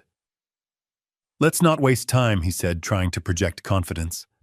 "My clients are victims of a sudden and malicious eviction attempt. Mr. Carter here, despite being the biological father, has acted with extreme prejudice. We are claiming constructive trust.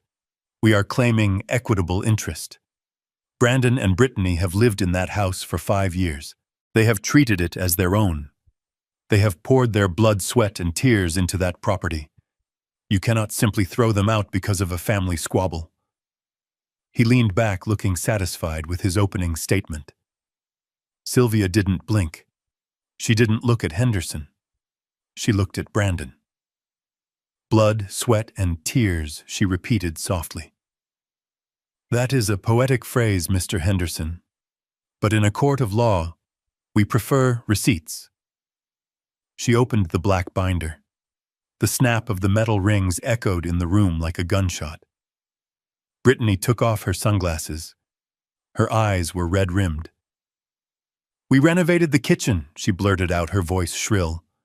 "I told you. We put in marble.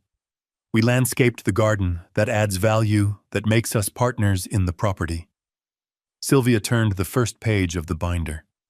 She ran her finger down a column of figures. "Let's talk about value," she said. "And let's talk about who paid for it." She pulled out a spreadsheet. It was color-coded. It was detailed. It was the autopsy of their lifestyle. Exhibit A, Sylvia said, sliding a copy of the spreadsheet across the table toward Henderson. This is a comprehensive ledger of all household expenses for the property on Oak Creek Drive for the last 60 months. Henderson picked up the paper. He frowned. Sylvia began to read. Her voice was devoid of emotion. It was the voice of a machine. Mortgage payments, principal and interest. $5,200 per month. Paid by Douglas Carter. Total for 5 years. $312,000. She looked up. Did you pay any of that, Brandon? Brandon shook his head slightly. No. Property taxes, Sylvia continued. State and local assessments. Average of $12,000 per year. Paid by Douglas Carter. Total for 5 years, $60,000. Brittany shifted in her seat. That is normal. Parents help their children, Sylvia ignored her. Homeowners insurance, flood insurance, earthquake insurance, paid by Douglas Carter. Total $18,000. She turned the page. The sound of the paper turning was the only noise in the room. Maintenance and repairs, Sylvia read. New HVAC system installed in 2021. Cost $14,000. Paid by Douglas Carter. Roof repair in 2022. Cost $8,000. Paid by Douglas Carter. Weekly landscaping service. Monthly pool cleaning service. Pest control. Security system monitoring. All paid by Douglas Carter. She paused and looked directly at Brittany. You mentioned the garden, Brittany. The hydrangeas. According to this invoice from Greenleaf Landscaping, the installation cost was $3,000. The check was signed by Douglas Carter. You didn't plant them. You pointed at a catalog, and my client wrote a check. Brittany's face flushed a deep, ugly red. But I designed it, she stammered. I chose the colors. That is intellectual property. Sylvia didn't even dignify that with a response. She turned another page. Now let's address the sweat equity claim regarding the kitchen renovation. You claim you spent $12,000 on marble countertops. Yes, Brittany cried, seizing on this. We paid for that. From our joint account, I have the bank statement, Sylvia nodded. I am sure you do, but let's look at the source of those funds. She pulled out the promissory note, the one with the red default stamp. 2 weeks before the kitchen renovation began, Sylvia said, holding up the document, Douglas Carter transferred $40,000 to your joint account. The memo line on the check reads, Home Improvement Loan. This document signed by both of you agrees to repay the principal plus 3% interest upon demand. She dropped the paper onto the table. So, Sylvia concluded you used $12,000 of my client's money to install countertops in my client's house. You pocketed the remaining $28,000, presumably for lifestyle expenses, and you never paid back a cent. That isn't equity, Brittany. That is embezzlement.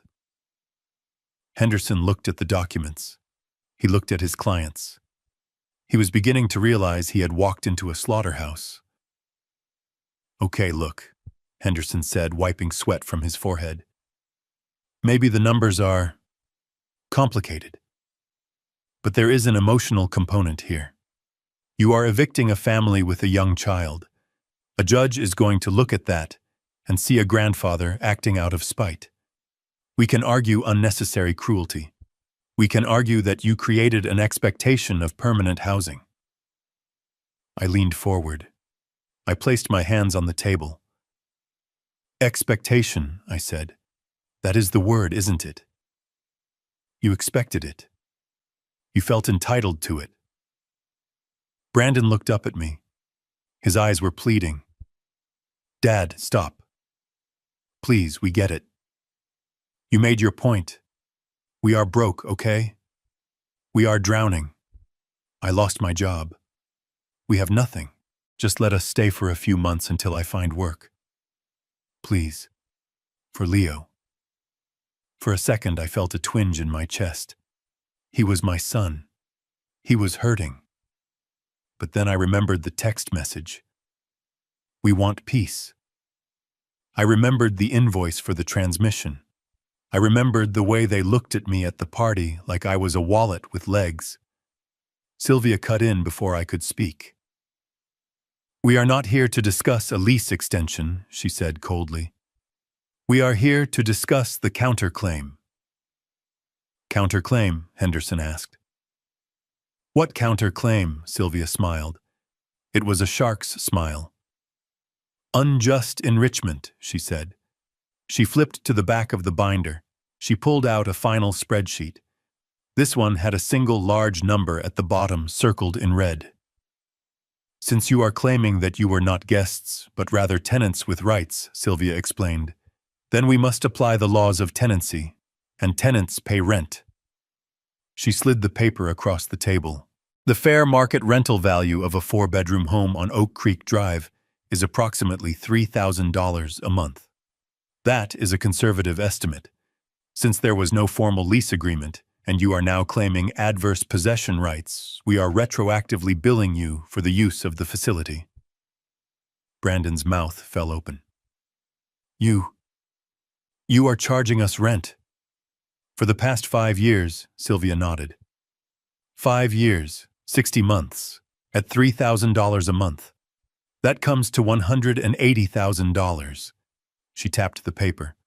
Plus the $40,000 loan, plus the accrued interest, plus the legal fees for this eviction. She looked at Henderson.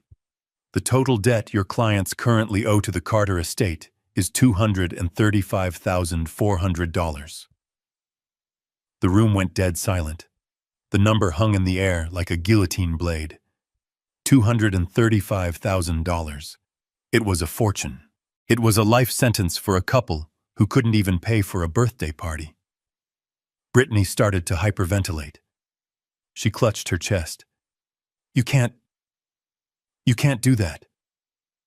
We don't have that kind of money. We will be bankrupt. Sylvia closed the binder. The sound was final.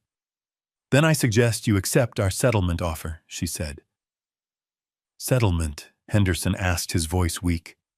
What settlement? Sylvia slid a single thin piece of paper across the table. Mutual release and voluntary surrender, she said. Here are the terms. 1. You vacate the property within 7 days, not 30. 7.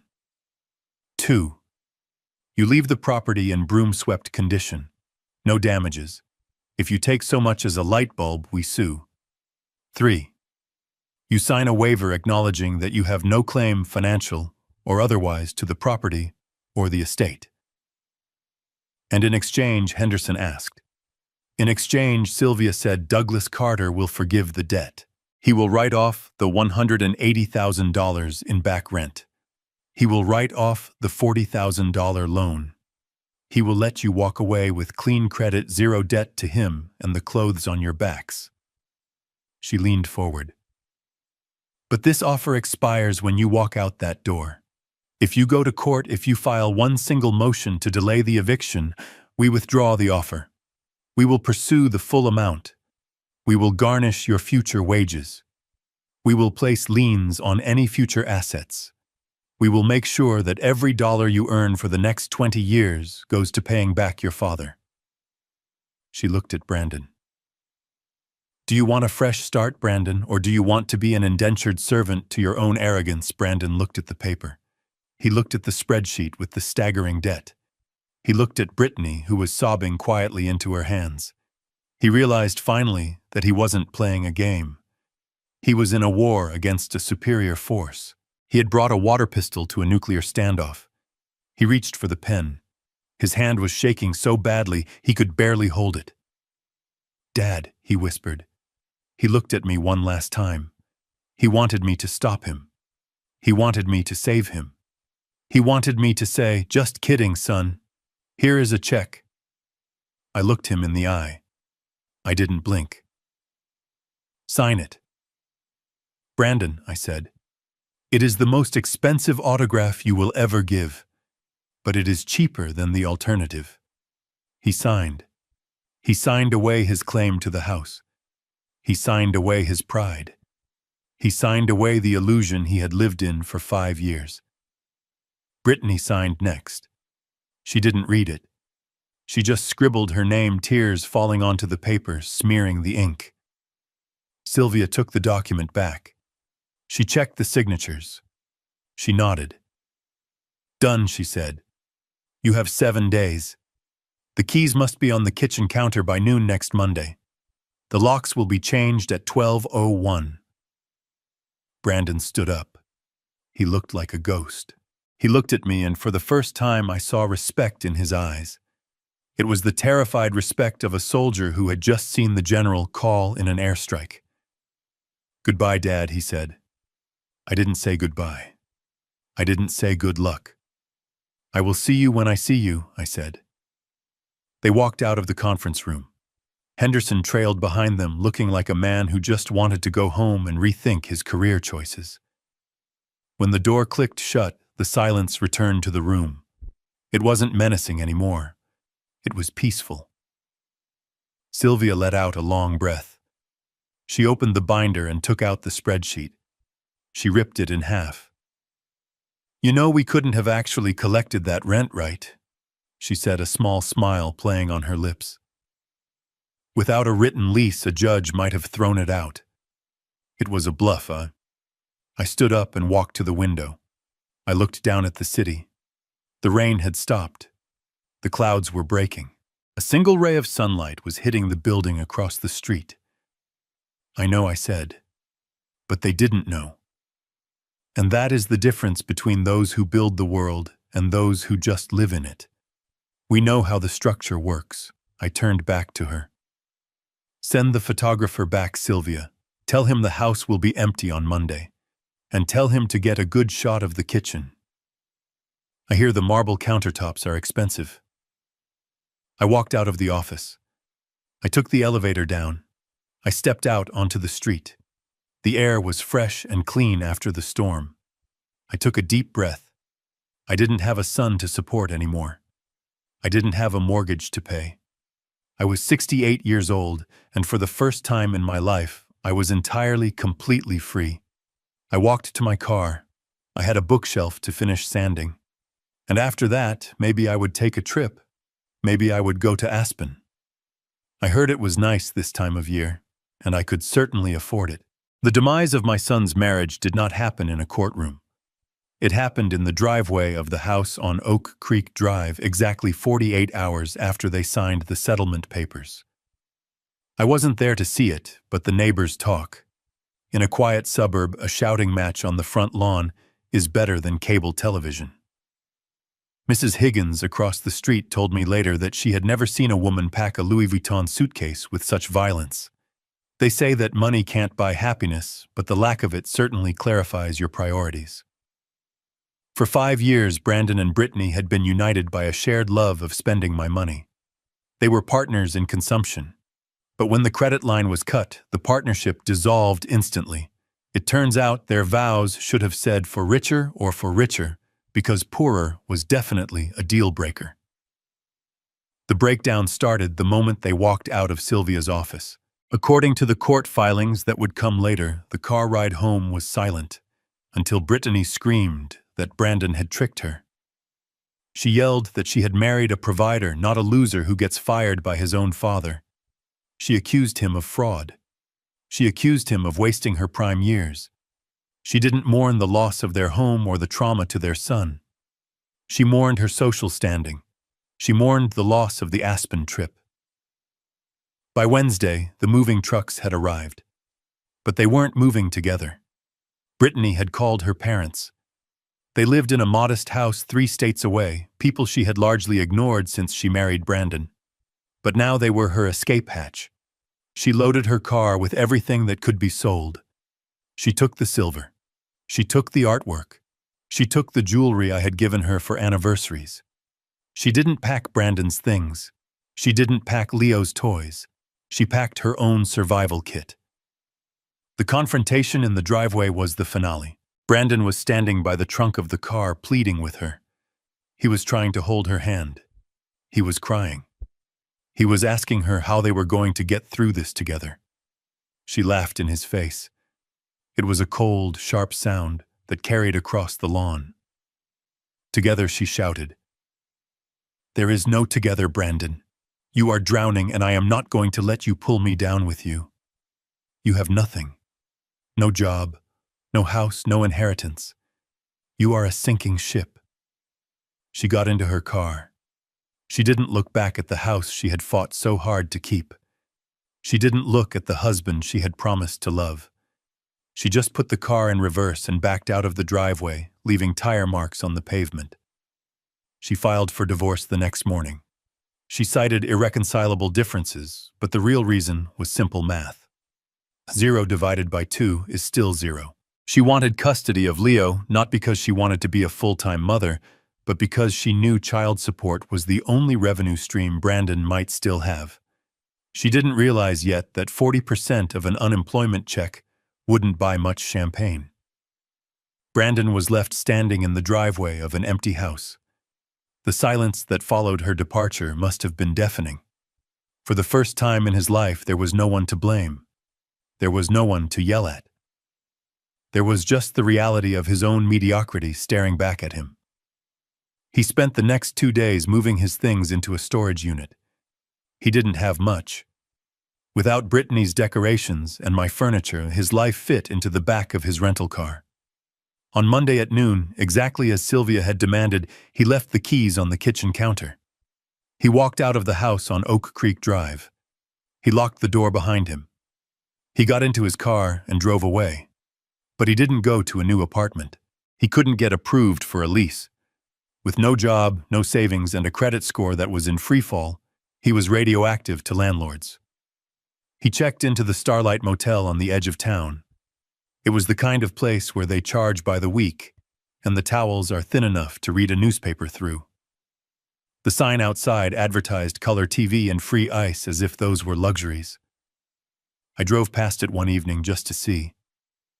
I saw his car parked in front of room 114. It was a stark contrast to the luxury SUV he used to drive.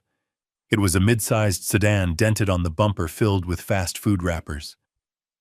Brandon sat inside that room for days. He was paralyzed. He lay on the lumpy mattress, staring at the water stains on the ceiling, listening to the sound of trucks rumbling down the highway.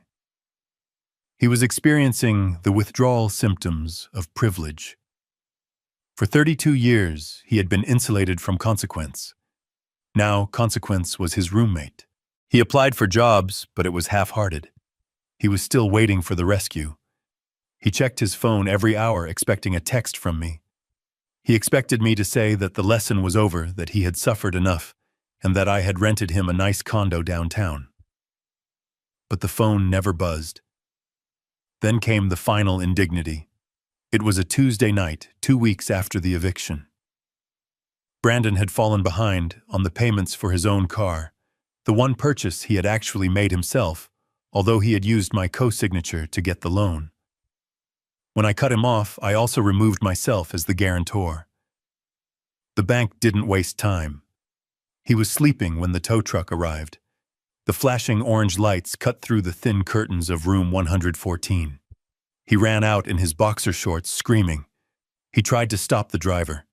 He tried to explain that he was Brandon Carter, a vice president, a man of substance. The driver didn't care. He hooked up the car. He lifted it into the air.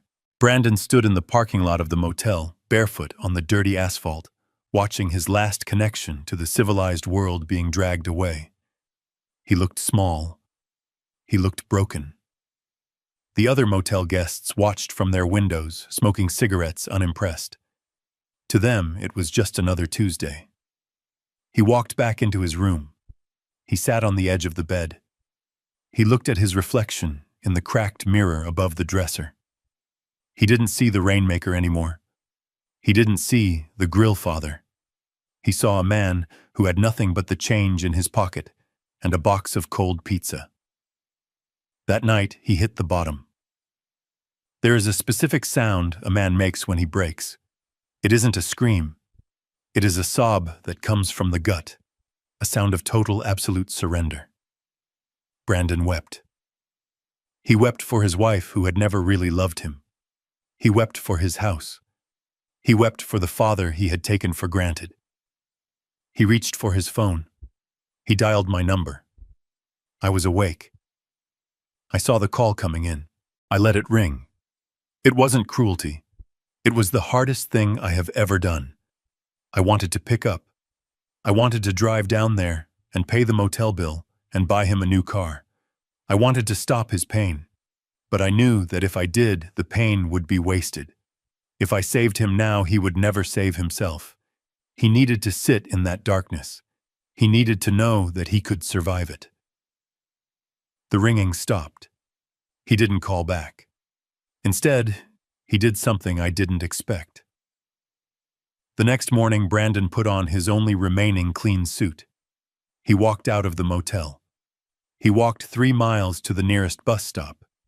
He didn't go to a construction firm. He didn't go to an office building. He walked into a Home Depot. I found out later from an old friend who works there. Brandon walked up to the manager. He didn't ask for a management position. He didn't hand over a resume printed on thick, bonded paper. He looked the manager in the eye and said, "I need a job. I will load lumber. I will mix paint. I will clean the floors. I just need to work." The manager looked at his suit, looked at his desperate eyes, and handed him an application. Brandon sat on a bucket in the lumber aisle and filled it out. When he came to the section for emergency contact, he hesitated. His pen hovered over the paper. Then he left it blank. He was finally starting to understand. He was alone, and for the first time in his life, that was exactly what he needed to be. The fall had been brutal. He had lost his wife, his home, his car, and his dignity. But as he stood there in the smell of sawdust and cut wood, he was about to find something he had never owned before: his own spine. It was a Tuesday afternoon, 3 weeks after the eviction, when my son came back to the house he once thought he would inherit.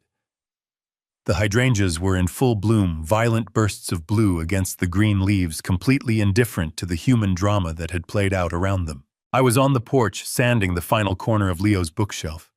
It was finished now, sturdy, reliable, ready to hold weight. I saw him walking up the driveway. He didn't have a car. He was walking from the bus stop a mile away. He looked thinner. His suit was gone, replaced by a pair of jeans I hadn't seen in a decade and a faded polo shirt. He walked with a slight limp, maybe from a blister, maybe from the weight of his own shame. He didn't look like the vice president of business development anymore. He looked like a man who had lost a fight with the world. He stopped at the bottom of the porch steps. He didn't come up. He knew he had lost that privilege. "Hi, Dad," he said. His voice was raspy. "Hello, Brandon," I replied. I put down the sandpaper. I didn't invite him to sit. He looked at his shoes. They were cheap sneakers, scuffed at the toes. "I just wanted to come by," he started, struggling with the words. I wanted to say I am sorry. Not for the car, not for the money, but for the way I treated you. I was arrogant. I was stupid. You were right about everything." I looked at him. I searched his face for the lie. I searched for the manipulation. But for the first time in years, I didn't see it. I saw exhaustion. I saw fear. "I accept your apology," I said quietly. He looked up, a flicker of hope in his eyes. He took a step forward. "Thanks, Dad. That means a lot. Honestly, it has been hell. Brittany is gone. The lawyers are eating me alive. I am staying in a motel that smells like bleach and despair. I am trying, Dad. I really am, but I just need a little help to get back on my feet. Just a push." There it was. The ask, the pivot, the apology was real, but it was also a key, and he was trying to use it to unlock the bank vault. "I need a deposit for an apartment," he said, rushing the words now. "Just $2,000. First and last month's rent. I can't get a job if I don't have a permanent address. If you can just loan me that, I swear I will pay you back. I will sign a note. I will do whatever you want." I looked at my son. I loved him. God, I loved him. Every instinct in my body screamed at me to go inside, write the check, and fix his pain. It would be so easy. $2,000 was nothing to me.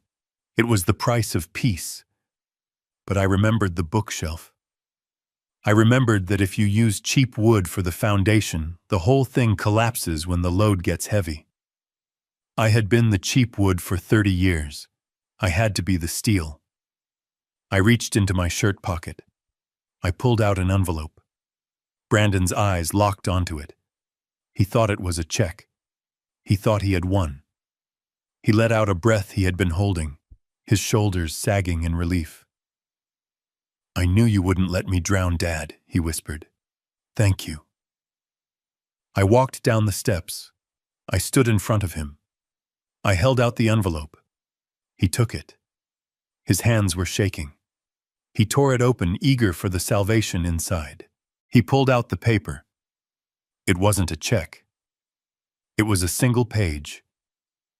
A printed application form for a heavy equipment crew on a commercial dockyard in Bremerton. Stapled to it was a business card for a foreman named Miller. Brandon stared at it.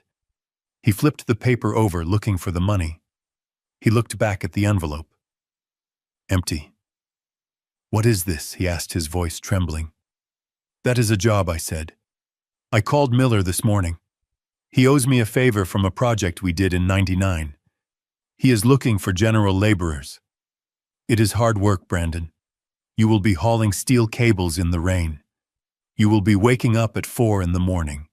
Your back will hurt. Your hands will bleed. It pays $18 an hour." $18. Brandon looked at me in horror. "Dad, I made 6 figures. I can't live on $18 an hour." "You can," I said. "Millions of people do. You will rent a room, not an apartment. You will take the bus. You will cook your own food, and you will save every dime." "I asked for a loan," he said, his voice cracking. "I asked for help." "This is help," I said. "Giving you money isn't help, Brandon. It is morphine. It numbs the pain, but it doesn't cure the disease. The disease is that you think you are too good to sweat. You think you are entitled to an outcome you didn't earn." I stepped closer to him. "If I give you that money, you will be back here in a month asking for more. You will never change. But if you take this job, if you show up every day, if you learn what it feels like to be tired because you worked, not because you worried, then you might actually become the man I know you can be." He crumpled the paper in his fist. Tears streamed down his face. "You are cruel," he sobbed. "You are enjoying this. I am not enjoying this." I said, my voice thick with emotion. "This is the hardest thing I have ever done. I am watching my son bleed, and I am refusing to give him a bandage because I know the wound needs to air out to heal." I pointed to the paper in his hand. "Miller is expecting you tomorrow at 5 a.m. If you are 1 minute late, the job is gone. It is up to you, son. You can throw that paper in the trash and walk away, or you can get on the bus and go to work." I turned around. I walked back up the steps. My legs felt heavy. I wanted him to scream. I wanted him to throw the paper at me. But he didn't. I picked up the sandpaper again. I didn't look back. I heard him standing there for a long time. I heard his ragged breathing. I heard the wind rustling the hydrangeas. Then I heard footsteps. They were walking away. I waited until I couldn't hear them anymore. Then I put the sandpaper down and sat in the rocking chair. I closed my eyes. A few hours later, my phone buzzed. It was a text from Sylvia. "He called Miller," the text read. "He starts tomorrow." I let out a breath and looked at the sunset. painting the sky in shades of purple and gold. He had taken the fishing rod. I picked up my phone and opened the photo gallery. I looked at a picture of Leo. He was smiling, missing a front tooth. I dialed the number for the 529 education plan. I authorized the monthly deposit. Then I called the florist and ordered a bouquet for Brittany's parents' house with a card that just said, "For Leo."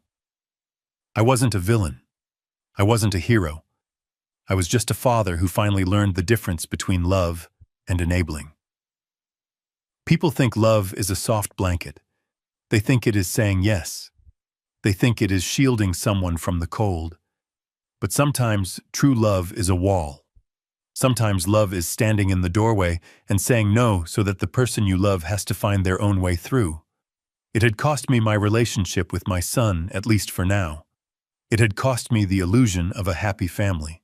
But as I sat there in the quiet of the evening, I knew I had bought something priceless. I had bought him his dignity, and I had bought myself peace. Tomorrow I would go to the post office. I would mail the bookshelf to Leo, and then I would drive to the coast. I would watch the waves crash against the rocks, breaking them down over centuries, turning jagged stone into smooth sand. Life is hard. It breaks us all. But it is in the breaking that we find out what we are actually made of. I am Douglas Carter. I am a builder. And today I finally laid the first brick of a foundation that might actually last. Thank you for listening to my story. If you have ever had to practice tough love, or if you are the one who had to learn the hard way, tell me in the comments. And remember, the strongest steel is forged in the hottest fire. Until next time.